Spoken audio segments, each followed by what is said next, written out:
The last bell of the day echoed through Maplewood High, sharp and final, like a door closing on another long week. Students rushed out in a blur of laughter, sneakers squeaking, lockers slamming shut. The noise faded down the hall until only silence and the faint hum of fluorescent lights remained. Emily Carson, the English teacher in room 214, sat behind her desk, gathering a mess of graded essays. The smell of dry erase markers lingered in the air. She rubbed her temples and sighed. Another day done. Teaching wasn't easy, not after 10 years. Some days she loved it.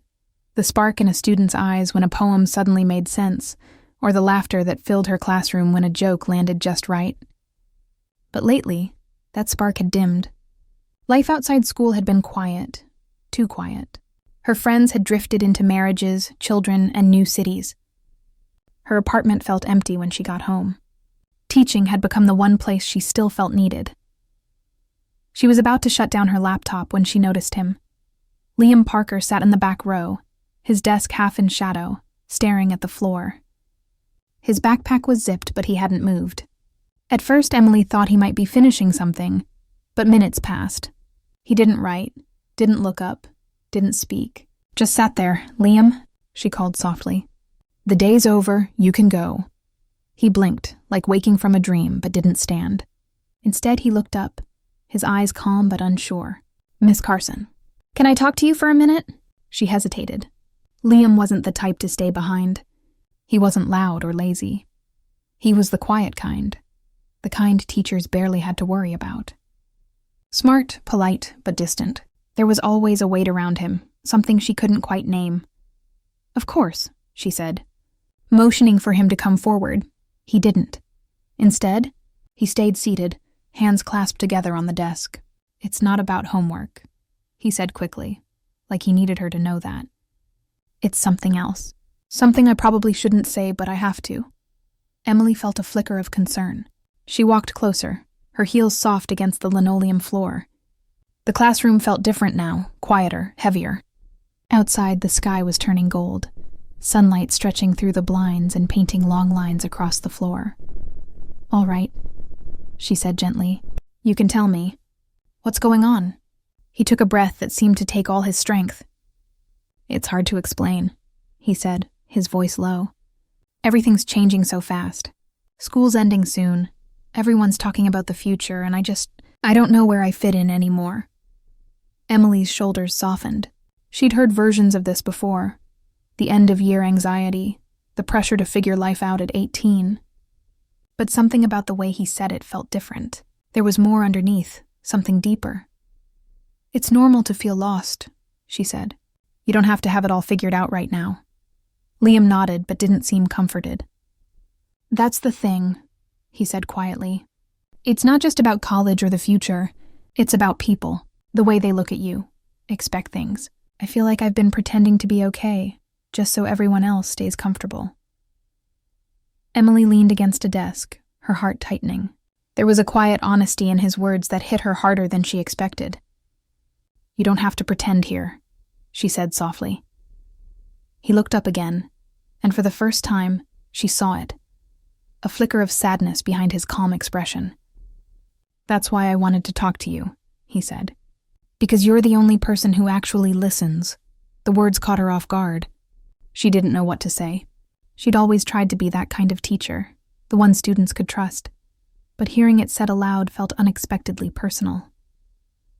"Thank you," she said, managing a small smile. "That means more than you know." He nodded but still didn't move. "Can I ask you something?" "Sure." "Do you ever feel like you missed something?" he asked. "Like there's this version of your life that could have been different if you'd just made one other choice?" Her chest tightened. No student had ever asked her something so direct before. And yet she understood. "Every day," she admitted. "But I've learned that missing something doesn't mean you failed. It just means you cared." Liam's expression softened, but his voice shook slightly. "I think that's what scares me, caring. Because once you care about someone or something, it hurts to lose it." For a moment, Emily forgot where they were. Forgot that this was a classroom. That she was the teacher, and he was the student. The air between them was heavy with things unsaid. Caring is what makes us human, she said gently. You can't protect yourself from every hurt. Sometimes you just have to let people matter. He stared at her for a moment, silent, like her words had landed somewhere deep. Then he nodded, stood slowly, and slipped his hands into his jacket pockets. I should go, he said quietly. She watched him walk toward the door, sunlight catching his hair. Just before he stepped out, he paused and turned back. Miss Carson, he said. Thank you. For listening. For seeing me. Emily smiled softly, but her throat felt tight. You're welcome, Liam. Take care, okay? He nodded once, then left, the door clicking shut behind him. The silence that followed felt heavier than before. She looked around the empty room. The rows of desks, the faint chalk dust on the board, the light turning orange across the floor. Everything looked the same, yet something inside her had shifted. She gathered her things, but her mind wasn't on her papers anymore. It was on the boy who stayed after class, the one who carried too much on his shoulders for someone his age. As she turned off the lights and closed the door behind her, Emily realized she wasn't just thinking about him. She was thinking about herself, too. About all the conversations she never had, all the feelings she'd buried under professionalism and routine. The next day, Emily thought she had imagined everything. The quiet talk, the strange tension, the way Liam had looked at her like he was carrying something heavy inside. But when he came into class the next morning, she knew it wasn't her imagination. He looked different. Not bad, just distant. His usual calm seemed forced, and when he caught her looking, he quickly turned away. Throughout the lesson, Emily tried to focus on literature, on the lines of The Great Gatsby that she'd taught 100 times before, but her mind kept drifting. She had always told her students that words mattered, that stories carried truth in them. Now she felt trapped inside her own story, unsure of what came next. When the bell rang, the room filled with the usual noise, chairs scraping, laughter echoing, books snapping shut. Liam was one of the last to leave. He walked past her desk, then stopped. Miss Carson, he said softly. Can I stay for a bit? Just to talk again? Her heart gave a small, quick thump. She nodded. Sure, close the door behind you. He did, and suddenly the classroom was quiet again, just like the day before. The late afternoon sun filtered through the blinds, casting narrow lines of gold across the floor. Emily leaned against her desk, while Liam sat on the edge of a chair, elbows resting on his knees. I didn't mean to bother you yesterday, he said. I didn't know who else to talk to. You're not bothering me, she said. Sometimes talking helps. He nodded, staring down at his hands. It's strange, you know? Everyone thinks I'm doing great. My friends, my parents, my coach. They think I have everything figured out. But I don't. I feel like I'm living someone else's life, saying yes to things I don't even want. Emily watched him carefully. What do you really want, Liam? He hesitated, like he didn't expect that question. Then he said, I don't even know anymore. I used to want to go to college, play sports, make my parents proud. But lately, none of that feels like me. It's like I'm chasing something that doesn't exist. Emily nodded slowly. That feeling doesn't go away just because you get older, she admitted. Sometimes you have to lose what you thought you wanted to find what's real. He looked up, his expression softening. You sound like you've been through that, she smiled faintly. Maybe once or twice. There was a small silence between them.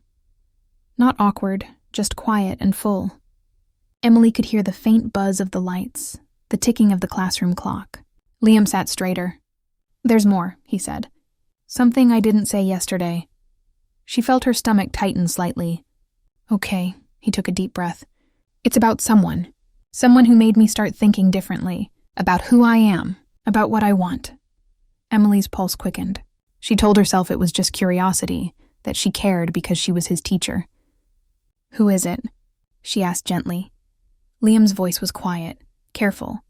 It's someone who doesn't know what they mean to me. Someone who changed how I see the world. His words hung in the air like a secret waiting to break. Emily felt her throat go dry. You should tell them, she said finally. Sometimes people don't realize how much they matter until someone tells them. He looked straight into her eyes then. I'm telling you now, he said softly. Because it's you. The world seemed to stop. The classroom disappeared, the ticking clock faded, and all Emily could hear was her heartbeat. She froze, not from fear, but from the shock of hearing something she never expected. Liam, she started, but he shook his head. I know, he said quickly. I know it's wrong to say it. You're my teacher. You're older. But I had to tell you, because if I didn't, I'd regret it forever. She stepped closer, her voice calm but trembling. Liam, listen to me. What you're feeling, it's not wrong. You're not doing anything bad by caring about someone. But this, what you're saying, it can't be what you think it is. He didn't move. His eyes were clear. The days that followed felt strange for Emily. The classroom looked the same. Rows of desks, whiteboard scribbles, the faint smell of chalk. But something inside her had shifted. Liam's confession still echoed in her mind, not because it was romantic in the wrong way, but because it was honest. She had seen many students come and go, but none had ever spoken with such raw truth. It left her wondering how something so innocent could feel so heavy. Graduation week approached fast. Posters lined the halls. Students filled the air with laughter and plans. Emily smiled when she needed to, handed out grades, signed yearbooks, and gave speeches about futures and dreams. But inside, she carried a quiet storm. She knew Liam was leaving soon. She hadn't spoken to him since that afternoon. Part of her thought it was better that way. Boundaries mattered. But another part, the human part, wanted to say goodbye properly. It was Thursday afternoon when she stayed late again, finishing paperwork. The building was nearly empty, the light outside turning golden. She heard a soft knock on the door and looked up. Liam stood there, his backpack slung over one shoulder. Hi, he said, his voice calm but unsure. Hi, Liam, she replied, her heart picking up speed. You're supposed to be done for the week. What are you still doing here? I wanted to see you before I left, he said simply. She gestured for him to come in. He did, closing the door behind him. The room filled again with that quiet tension. Not uncomfortable, just full of meaning. I didn't know if I should come, he admitted. I didn't want to make things weird. It's okay, she said softly. You didn't make things weird. You were just honest. That's rare. He smiled faintly, then took a seat at the desk closest to her. You said something the other day about how caring isn't wrong. I've been thinking about that. Emily nodded, her hands resting on the edge of the desk. And what did you decide? That maybe it's not about what's allowed, he said. Maybe it's about what stays with you. Like some people just leave a mark, even if they're not meant to stay. His words hit her harder than she expected.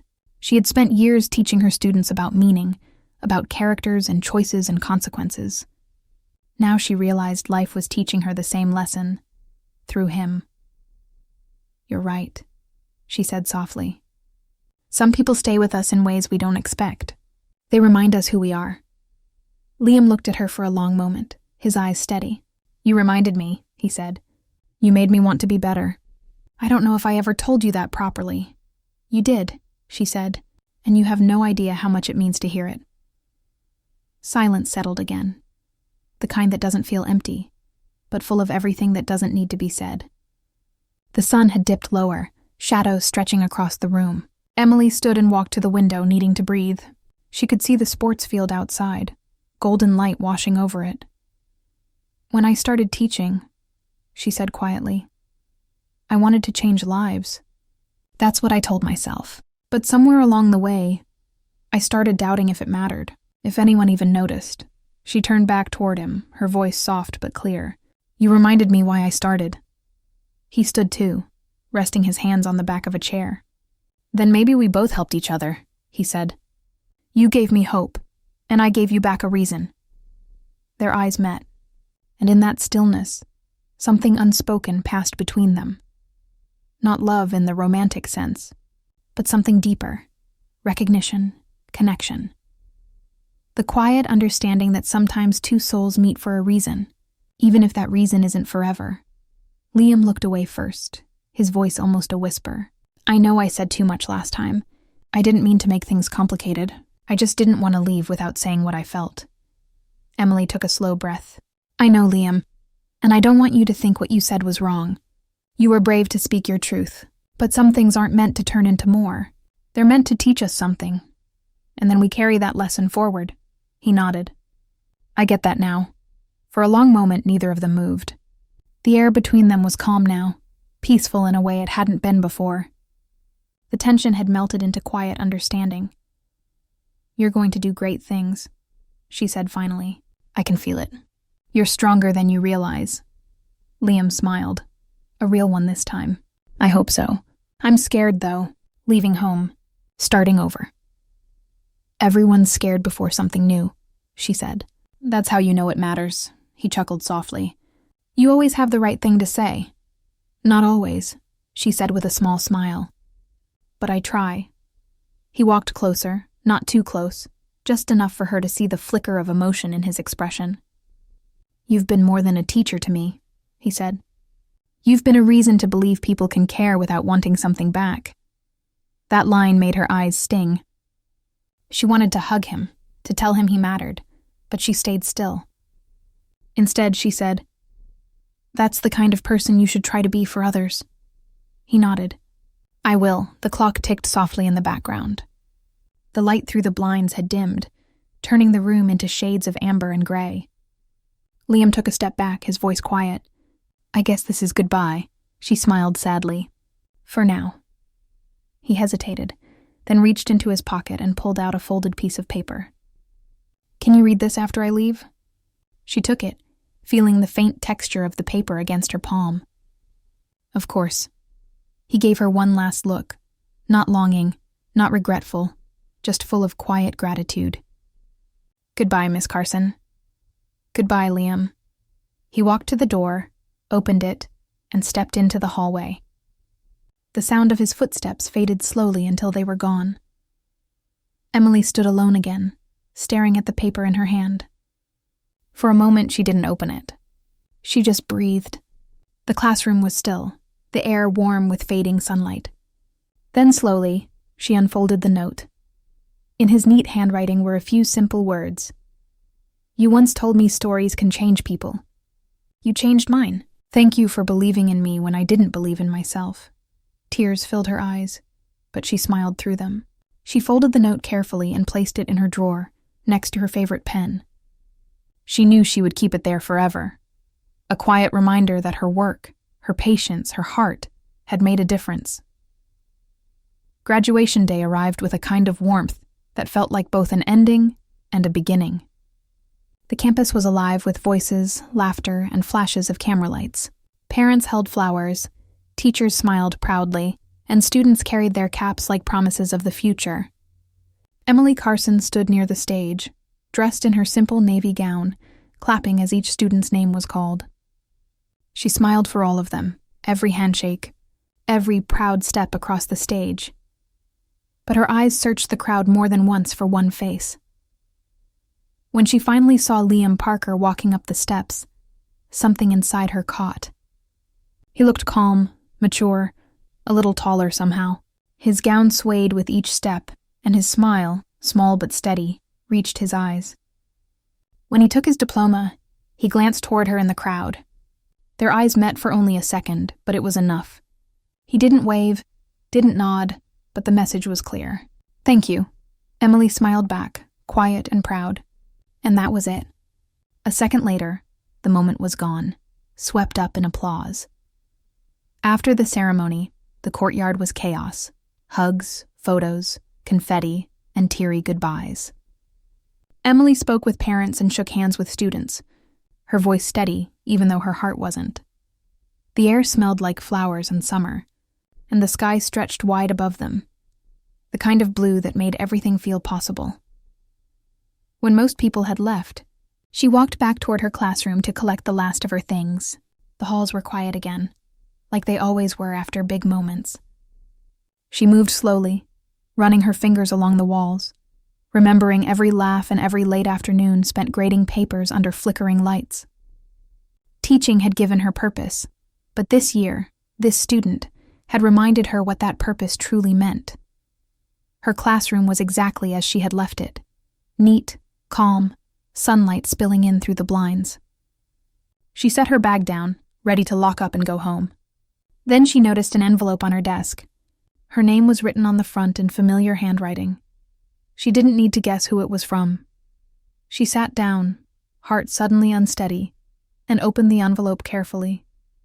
Inside was a folded note. It read, "Miss Carson, I didn't know how to say goodbye in person, so I'll do it the only way I know, in writing.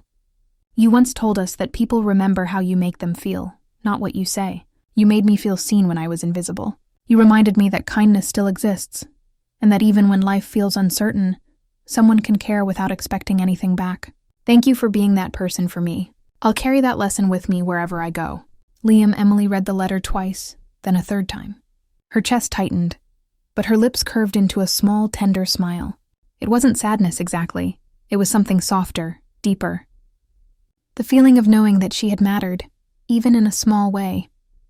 She placed the letter carefully into her notebook, the one she always carried, where she kept words that inspired her. She sat there for a moment longer, looking around the classroom. Every desk told a story, every poster, every pen mark, every memory stitched itself quietly into the fabric of her life. And now, this story, would join them. Outside, she could hear faint music playing from the courtyard. Students laughing, taking last photos before scattering into their separate futures. For the first time in a long while, Emily didn't feel empty when she thought of goodbye. She felt grateful. She stood, turned off the